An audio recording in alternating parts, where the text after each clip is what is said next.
நடக்கும் தரத்திலே தாண்டு விட்டாய் என்றுதான் சிரத்தையே அறுக்க 12 கரத்தோடு 6 முகத்தை படைத்திருக்கிறான் பரமன். அதை உணர்ந்தாயா நீ? 6 முகமானால் என்ன, 1000 முகம் படைத்தவனானால் என்ன?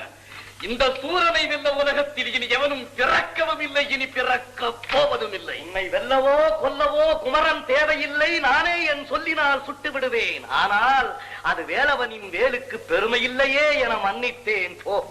நீயா? என்னை வெல்லவா? உன்னால் என்ன செய்ய முடியும்? என்ன செய்ய முடியுமா? உனக்காகவே தாண்டி வந்தேன் கடலை. வாங்குவேன் உன் உடலை, அணிவேன் மாலையாய் குடலை, அனுப்புவேன் சுடலை. ஆனால் என் முருகன் கட்டளை இடலை, அதனால் உன்னை தொடலை.